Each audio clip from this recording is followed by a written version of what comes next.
Good afternoon students. Last time हमने आपको mathematical tools finish करवाया था। आज हम स्टार्ट करने जा रहे हैं आपका second chapter according to syllabus. According to syllabus this is your second chapter physical world and reasoning. Physical world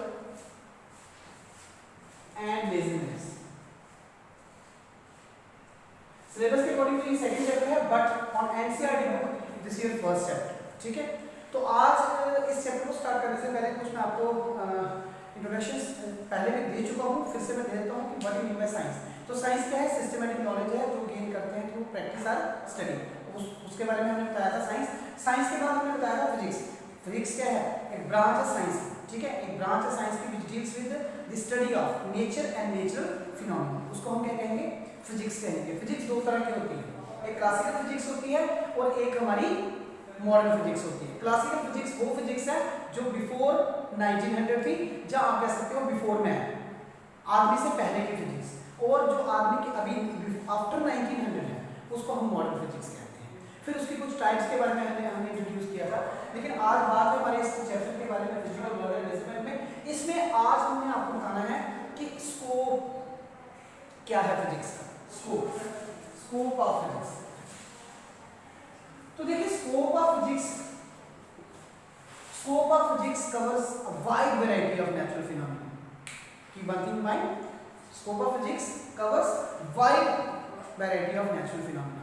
ठीक है, ये हम अगर इसको एक्सप्लेन करना चाहेंगे तो it is too long lecture, लेकिन आज हम इसको एक छोटे से लेक्चर में आपको बताएंगे कि मीनिंग क्या है, स्कोप क्या है फिजिक्स का। देखिए, आज आप किसी भी फील्ड में चले जाओ, किसी भी फील्ड में चले जाओ, इलेक्ट्रिकल में चले जाओ, मैकेनिकल में चले जाओ, कहीं पे भी चले जाइए, आपको फिजिक्स को इंप्लीमेंट करना ही करना है हर एक जगह।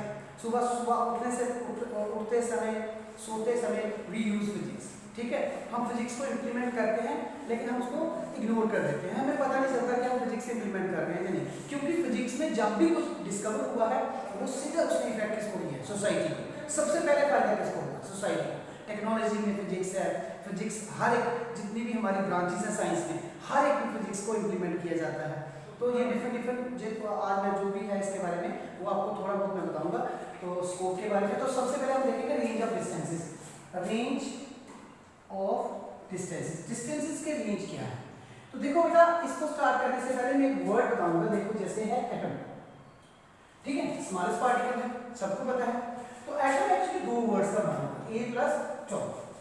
ठीक है, तो A का मीनिंग है यहाँ पे 1 और टॉम का मीनिंग है विच कैनॉट ब्रेक। जिसको हम ब्रेक नहीं कर सकते हैं उसको हम क्या कहते हैं? एटम कहते हैं। अब देखिए, इसी एटम की एक सेंट्रल कोर होती है। सेंट्रल कोर होती है। इस एटम की क्या होती है? एक सेंट्रल कोर होती है जिसको हम क्या कहते हैं? न्यूक्लियस कहते हैं। आप लोगों ने पढ़ा होगा केमिस्ट्री में, हम इसको क्या कहते हैं? न्यूक्लियस। तो अगर रेंज की बात की जाए ना, तो अगर हम इसका देखें साइज ऑफ न्यूक्लियस क्या है, सबसे स्मॉलेस्ट पार्टिकल के अंदर एक सेंट्रल कोर है और उस सेंट्रल कोर में न्यूक्लियस है। साइंटिस्ट ने, जितने हमारे जो ग्रेट साइंटिस्ट फिजिक्स थे, उन्होंने क्या किया? इसका भी साइज बता दिया। जो साइज ऑफ न्यूक्लियस है, रेंज ऑफ डिस्टेंस की बात कर रहा हूँ, तो साइज ऑफ न्यूक्लियस अगर देखा जाए तो that is equal to 10⁻14 metre. It is too hard to find this type of nucleus, but scientist physics give us the concept of size of nucleus. लेकिन अब सबसे बड़ा क्या है? अगर देखा जाए सबसे बड़ा क्या है? सबसे बड़ा है हमारा size of universe. Size of universe देखा जाए तो 25 मीटर, 10⁻25 मीटर। तो बेटा ये देखिए, ये सब फिजिक्स ने दिया। अब एटम एक स्मॉलेस्ट पार्टिकल है, उसके अंदर एक सेंट्रल कोर है, उसको हम न्यूक्लियस कहते हैं। ये तो चलो अंडरस्टैंडेबल बात है, लेकिन उस न्यूक्लियस का साइज बता देना इट इज टू डिफिकल्ट। ठीक है, तो लेकिन यहाँ पे देखिए साइज ऑफ न्यूक्लियस क्या है? 10⁻14 मीटर। और अगर हम साइज ऑफ यूनिवर्स देखें, होल यूनिवर्स, अगर होल यूनिवर्स का साइज, क्योंकि होल यूनिवर्स का साइज निकालना हो सकता है पॉसिबिलिटीज थी, निकाल दिया, लेकिन साइज ऑफ न्यूक्लियस निकालना इट इज टू डिफिकल्ट बात। लेकिन तो देखो निकाला गया। तो साइज अगर तो ये मैंने बताया रेंज ऑफ डिस्टेंसेस में, रेंज ऑफ डिस्टेंसेस में आपने देखा साइज ऑफ यूनिवर्स कितना है? 10⁻25 मीटर। अब अगर मैं देखूं रेंज ऑफ मासेस, ठीक है, तो मास के बारे में देखेंगे। देखिए,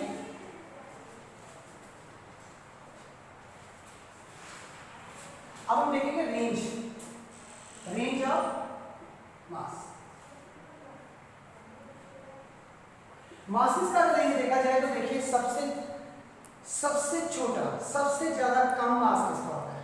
तो मास ऑफ एन इलेक्ट्रॉन, तो मास ऑफ एन इलेक्ट्रॉन, देखिए इलेक्ट्रॉन एक फंडामेंटल पार्टिकल है, इसमें इलेक्ट्रॉन को अंडरस्टैंड करना, उसका मास निकालना खूब डिफिकल्ट है। सो देखिए मास ऑफ इलेक्ट्रॉन अगर देखा जाए 9.1 × 10⁻³ kg, मास ऑफ किसका मास बताया मैंने आपको? इलेक्ट्रॉन का 9.1। आप कुछ लोग ऐसे लिखते हैं 10⁻³ kg, तो it depends upon your choice कि आप इसे लिखते हो जैसे लिखते हो, ठीक है। तो ये सबसे स्मॉलेस्ट मास था इस दुनिया में, सबसे कम मास किसका है? इलेक्ट्रॉन का। तो देखिए आपके सामने मैं आज आपको क्या बता रहा हूँ, मैं आपको बता रहा हूँ उसको फिजिक्स ने हमें क्या क्या दिया है। आज फिजिक्स, अगर फिजिक्स नहीं होती तो यहाँ पे एग्जिस्ट करना बहुत मुश्किल था आज, ठीक है। तो अगर देखा जाए मास ऑफ, अब देखो सबसे बड़ा इस दुनिया में कौन सा है? कौन है सबसे ज्यादा? कौन है इस दुनिया में सबसे बड़ी क्या चीज है? अब मास किसका मास है? मास ऑफ होल यूनिवर्स, जो मास ऑफ होल यूनिवर्स है वो क्या होगा? That should be 10⁻55 kg. It is too difficult to find the mass of whole universe, but physics gave the mass of whole universe and mass of electron.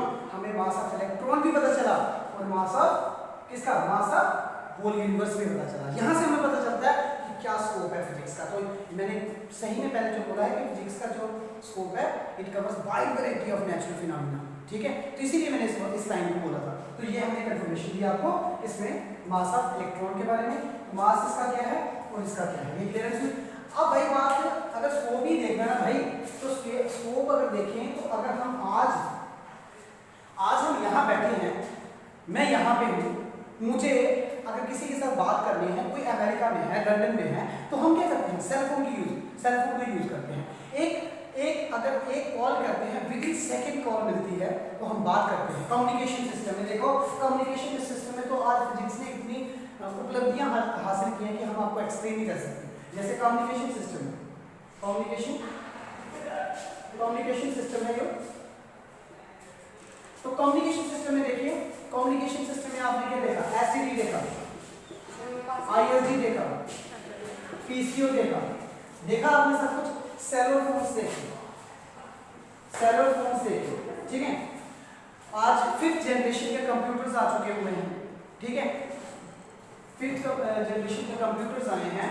आप देखिए laser operations होते हैं, measures होते हैं। जैसे हम मेडिकल साइंस की बात कर लें तो कम्युनिकेशन में तो बहुत सारी चीजें हैं। आज इंडियन रिमोट सेंसिंग सैटेलाइट जितने भी हैं, ये सारे किसकी देन है? अगर हम देखें आज किसका कंसेप्ट है? फिजिक्स का कंसेप्ट है। तो हमने देखा इसमें कम्युनिकेशन में और भी बहुत सारी चीजें हैं, कम्युनिकेट करने के लिए बहुत सारी चीजें आ गई हैं। लेकिन मैंने आपको कुछ मेन चीजें बताई हैं कि जैसे STD, ISD, PCO, cellular phones थे, जैसे यूज ऑफ रोबोट्स, ठीक है। यूज ऑफ, आप देख सकते हो रोबोट्स का यूज करना। जैसे अब अगर कोई आदमी मून पे गया है, तो उसका सारा कंट्रोल कहाँ पे है? अर्थ पे है। तो किसकी देन है? फिजिक्स की है। कुछ भी अगर हम यहाँ पे अगर फिजिक्स पे डिस्कवर करते हैं, मैंने पहले क्लियर किया कि वो सोसाइटी को इफेक्ट करता है, ठीक है। फिर हमने ये बताया जैसे आज मेडिकल साइंस है, तो मेडिकल साइंस में इतनी ज़्यादा इन्वेस्टिगेशन, इतना ज़्यादा हमने इन्वेंशंस की हुई हैं, हद से ज़्यादा। जैसे आज लेजर ऑपरेशन होते हैं, होता है ना लेजर ऑपरेशन। लेजर की देखिए इतनी ज़्यादा एप्लीकेशन है कि हद से ज़्यादा। अगर मैं लेजर के ऊपर एक लेक्चर दूँ तो कम से कम इसी में हमारा पूरा दिन लग जाएगा, अगर इसी को अंडरस्टैंड करना होगा। तो लेजर में देखिए क्या होता है? लेजर में होता है light amplification, stimulated emission of radiations, ठीक है। तो इसमें क्या किया जाता है? लाइट की एम्प्लीफिकेशन की जाती है, उसको बढ़ाया जाता है, लाइट को बढ़ाकर स्टिमुलेटेड मीन किसी को मोटिवेट करना है, एमिशन करनी इसकी, रेडिएशंस की। तो आज लेजर की ever increasing applications in medical science. Endoscopy देख लीजिए, doctor can visually examine inside the stomach, intestines, किसकी हेल्प से? एंडोस्कोपी की हेल्प से। एंडोस्कोपी क्या है? एक मेडिकल साइंस में यूज होता है, लेकिन कंसेप्ट किसने दिया? फिजिक्स ने दिया। आप मेजर देखते हो, MASER, मेजर्स क्या होते हैं? माइक्रोवेव्स, माइक्रोवेव्स की एम्प्लीफिकेशन करनी चाहिए, amplification, stimulated emissions of radiations. तो ये सारा क्या है? ये एक क्या है? स्कोप है। किसका स्कोप है? फिजिक्स का। ठीक है, तो ये एक मैंने थोड़ा सा लेक्चर आप लोगों को बताया है। स्कोप ऑफ फिजिक्स बहुत इंपॉर्टेंट क्वेश्चन है, इसको अंडरस्टैंड करिएगा। Thank you very much.